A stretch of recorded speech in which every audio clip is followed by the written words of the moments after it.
આ બધા કારણોસર જોતા એવું લાગે છે કે હોસ્પિટલ વીમા કંપનીઓ અને પ્રાઇવેટ હોસ્પિટલ વચ્ચે એક મોટું નેક્સસ ઊભું થઈ ગયું છે। આ વિડીયો અત્યારે હું જે કરવા માટે જઈ રહ્યો છું એ તમારી જિંદગી સાથે જોડાયેલો છે, તમને ખાસ કામ લાગે એવો છે। કારણ કે આજે ઘણા બધા લોકો વીમો ઉતારતા હોય છે, પ્રીમિયમ બી ભરતા હોય છે, પરંતુ જ્યારે ક્લેમ મેળવવાનો હોય છે ત્યારે વીમા કંપનીઓ ગલ્લા દલ્લા કરીને ક્લેમ રિજેક્ટ કરી નાખે છે।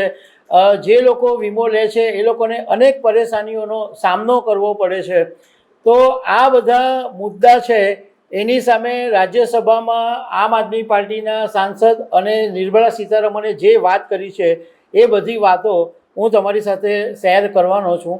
મારું નામ રાજેશ શાહ છે અને તમે જોઈ રહ્યા છો ગુજરાતના સૌથી મોટા ડિજિટલ પ્લેટફોર્મ ખબર છે ડોટ। આખા દેશની અંદર આ એક બહુ જ ગંભીર સમસ્યા છે અને ગંભીર સવાલ છે કે ઘણા બધા લોકો બિચારા જ્યારે વીમો લે, હેલ્થનો વીમો હોય કે લાઈફનો વીમો હોય, તો ત્યારે એમને ઘણી બધી બાબતો ડિસ્ક્લોઝ નથી કરવામાં આવતી અને જ્યારે જરૂર પડે અને વીમા ક્લેમની વાત આવે ત્યારે એમનો વીમો નકારી દેવામાં આવે છે અને એને કારણે બહુ જ મોટી મુશ્કેલીનો લોકોએ સામનો કરવો પડે છે। આ પ્રજાની સૌથી મોટી પરેશાની છે। હવે તાજેતરની અંદર આમ આદમી પાર્ટીના રાજ્યસભાના સાંસદ સ્વાતિ માલીવાલે ઘણા બધા મુદ્દા આ વીમાને લગતા રાજ્યસભામાં ઉઠાવ્યા છે। એમણે જે કીધું છે એનો પહેલાં તમે વિડીયો સાંભળી લો। पेशेंट की हॉस्पिटल में डेथ हो जाती है, इंश्योरेंस कंपनी क्लेम रिजेक्ट कर देती है, हॉस्पिटल बॉडी देने से मना कर देता है, हॉस्पिटल के बाहर मां अपने बच्चे की बॉडी लेने के लिए अपने कंगन लेके खड़ी होती है। सर, आज हॉस्पिटल और प्राइवेट इंश्योरेंस के बीच एक ऐसा नेक्सस बन गया है जो आम इंसान की कमर तोड़ रहा है। सर, दूसरी ओर टीवी पे एड्स देखिए, इंश्योरेंस कंपनी सेलिब्रिटीज से प्रमोशन कराते हैं, मिनट्स में अप्रूवल दिखाते हैं, पॉलिसी साइन करवाते वक्त आप भगवान हो, उसके बाद आप सिर्फ हॉस्पिटल और इंश्योरेंस के बीच की एक टेनिस बॉल हो। एडमिट होते ही टीपीए में पता चलता है कि आपकी कंपनी तो ब्लैक लिस्टेड है, पहले पे करो उसके बाद रिइंबर्समेंट होगा। मान लो क्लेम फाइल हो भी गया, आप डिस्चार्ज वाले दिन भी एक कागज के लिए पूरा दिन बैठे रहते हो, बिलिंग चलती रहती है। आप इंश्योरेंस कंपनी को कॉल करो, आधा घंटा उनकी कॉलर ट्यून सुन के होल्ड पर बैठे रहो, हर बार नया कॉलर एजेंट, हर बार पूरा इशू दोबारा समझाओ, फिर भी क्लेम रिजेक्ट। महीनों तक इंश्योरेंस ऑफिस और हॉस्पिटल के बीच के चक्कर काटो। सर, इरडाई के मुताबिक 2024 में 26,000 करोड़ के इंश्योरेंस क्लेम्स रिजेक्ट हुए हैं, जो कि पिछले साल से लगभग 20% ज्यादा है। इस वजह से हर साल करोड़ों इंडियंस गरीब हो जाते हैं।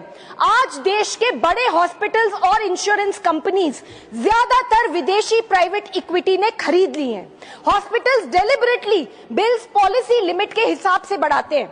अगर पॉलिसी 10 लाख की है तो बिल भी 10 लाख का होगा, और अगर 5 लाख की है तो उसी बीमारी के इलाज का बिल 5 लाख का होगा। सर, फॉरेन प्राइवेट इक्विटी के लिए पेशेंट नहीं, रॉ मटेरियल है, जिससे उसको 3 से 5 साल के अंदर 25% रिटर्न्स कमाने ही है। सर, एक कंपनी जो ऑनलाइन इंश्योरेंस का आज 93% मार्केट शेयर होल्ड करती है, अब हॉस्पिटल्स में भी इन्वेस्ट कर रही है। एक ही कंपनी इंश्योरेंस भी बेचेगी, हॉस्पिटल में एडमिट भी करेगी और क्लेम्स भी प्रोसेस करेगी। There is no regulatory wall here. Sir, India के दिव्यांग नागरिक तो इस सिस्टम से पूरी तरीके से बाहर है। 80% के पास हेल्थ इंश्योरेंस है ही नहीं, अप्लाई किया तो भी बिना किसी एक्सप्लेनेशन के सीधा rejection. Sir, this is discriminatory and illegal. I demand 1, सरकारी हॉस्पिटल्स का की हालात सुधारे जाने चाहिए और हॉस्पिटल, प्राइवेट हॉस्पिटल्स के प्रोसीजर्स के रेट्स का नेशनल शेड्यूल बनाना चाहिए, सख्ती से लागू होना चाहिए। 2, foreign private equity Indian hospital में 26% से ज्यादा हिस्सा सरकारी परमिशन के बिना ना ले पाए। 3, रेगुलेशन लाओ against the same insurance company owning hospitals as well. 4th, ghost and inflated billing पर क्रिमिनल केस होना चाहिए। 5th, दिव्यांग के लिए मैंडेटरी हेल्थ इंश्योरेंस होना चाहिए, उन्हें आयुष्मान भारत में भी जोड़ा जाए। આપના રાજ્યસભાના સાંસદ સ્વાતિ માલીવાલે રાજ્યસભાની અંદર રજૂઆત કરતા એવું કીધું કે હોસ્પિટલમાં દર્દીનું મોત થાય બીજી તરફ વીમા કંપનીઓ ક્લેમ રિજેક્ટ કરે અને હોસ્પિટલો બોડી આપવાનો ઇનકાર કરે અને આ બધા કારણોસર જોતાં એવું લાગે છે કે વીમા કંપનીઓ અને પ્રાઇવેટ હોસ્પિટલ વચ્ચે એક મોટું નેક્સસ ઊભું થઈ ગયું છે. અને સ્વાતિ માલીવાલે રાજ્યસભાની અંદર આંકડો બી આપ્યો છે કે 2024માં ટોટલ 26,000 કરોડ રૂપિયાના વીમા જે ક્લેમ હતા એ રિજેક્ટ થયા છે, જે ગયા વર્ષ કરતાં 20% વધારે છે. સ્વાતિ માલીવાલે ઘણા બધા મુદ્દાઓ પર વાત કરી છે કે આ વીમા કંપનીઓની દાદાગીરીને કારણે લોકોને ભારે પરેશાની ઉઠાવવી પડે છે. હવે નિર્મલા સીતારમણે પણ રાજ્યસભાની અંદર વાત કરી છે અને એમણે એવું કીધું છે કે વીમા કંપનીની કોઈ પણ અનિયમિતતા કે ગડબડીની નજરઅંદાજ કરવામાં આવતી નથી.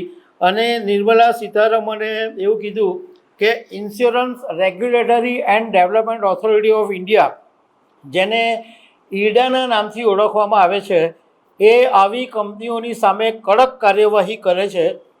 અને આવી જે કંપનીઓ કે જે ગ્રાહકોને ઉલ્લુ બનાવતી હતી, ગ્રાહકોને વીમા ખોટી રીતના ક્લેમ નકારતી હતી અને આવા બધા જે છટકબારી હતી, એના સામે ઈડાએ 2023-24ની અંદર 5 મોટી વીમા કંપનીઓને 8 કરોડ રૂપિયાનો દંડ કર્યો છે. એમાં રિલાયન્સ જનરલ ઇન્સ્યોરન્સ કંપનીને 2 કરોડ રૂપિયાનો દંડ કરવામાં આવ્યો છે, બજાજ ફાઇનાન્સને 2 કરોડ રૂપિયા, HDFC લાઈફ ઇન્સ્યોરન્સ કંપનીને 2 કરોડ રૂપિયાનો દંડ કરવામાં આવ્યો છે, SBI લાઈફને 1 કરોડ રૂપિયા અને રોયલ સુંદરમ જનરલ ફાઇનાન્સ કંપનીને 1 કરોડ રૂપિયાનો દંડ કરવામાં આવ્યો છે. નિર્મલા સીતારમણે રાજ્યસભાની અંદર અનિયમિતતાનો ઉલ્લેખ કરીને એવું પણ કીધું કે આ જે અનિયમિતતા કે ગરબડ જે કંપનીઓ કરે છે એની પર સરકાર નજર રાખે છે. એક વાત એ છે કે જો ગ્રાહકની સંમતિ વગર પોલિસી જબરજસ્તીથી સોંપવામાં આવશે તો કંપનીઓને દંડ કરવામાં આવશે. પોલિસી વેચતી વખતે સુવિધાઓ છુપાવવામાં આવશે અથવા ભ્રામક દાવાઓ કરવામાં આવશે. ઘણી બધી વખત આપણે જોયું છે કે કોઈ એજન્ટ વીમો આપવા આવે તો બધી મોટી મોટી વાતો કરે અને એ જ્યારે દાવો લેવાનો વખત આવે, ક્લેમ લેવાનો વખત આવે ત્યારે પછી એ વાતો હોય જ નહીં. અને જ્યારે તમે એજન્ટો વીમો ઉતરાવે ત્યારે એટલા બધા મુદ્દા અને એટલા નાના નાના અક્ષરમાં લખેલું હોય કે એ લોકો નિયમો વાંચી પણ નથી શકતા. અને પછી પેલો એજન્ટ એમને ખાલી એટલું જ કે તમે સહી કરી દો, બાકી બધું હું ફોડી લેવા. એટલા માટે બિચારા ગ્રાહકોને કંઈ ખબર જ નથી હોતી. બીજું કે પાકતી મુદતના દાવાઓના સમાધાનમાં વિલંબ અથવા વ્યાજની ચૂકવણી જો નહીં કરવામાં આવશે તો એવી કંપનીઓની સામે તપાસ હાથ ધરવામાં આવશે. જો પ્રીમિયમના પૈસાનો હિસાબ યોગ્ય રીતે નહીં રાખવામાં આવશે તો રેગ્યુલેટરી કાર્યવાહી કરશે. આ બધી વાત એમણે કરી છે. આ ઉપરાંત નિર્મલા સીતારમણે કેટલાક આંકડા બી આપ્યા છે કે 28 ફેબ્રુઆરી 2026 સુધીમાં દેશભરમાં 43.52 કરોડ આયુષ્યમાન કાર્ડ બનેલા છે.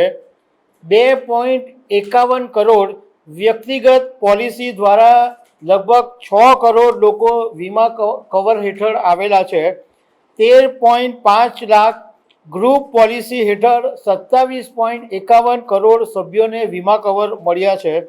અને એમ્પ્લોઈ સ્ટેટ ઇન્સ્યોરન્સ કોર્પોરેશન ESICમાં 14.91 કરોડ વીમા હેઠળ છે.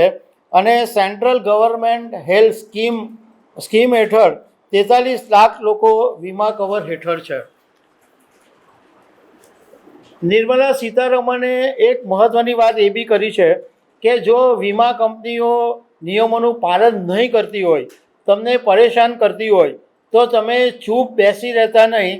તમે ઈડાની વેબસાઇટનો સંપર્ક કરો અથવા સરકારની એક ફરિયાદની પોર્ટલ છે CPGRAMS, એનો ઉપયોગ કરીને તમે ફરિયાદ કરો. કારણ કે દરેક ફરિયાદની તપાસ કરવામાં આવે છે.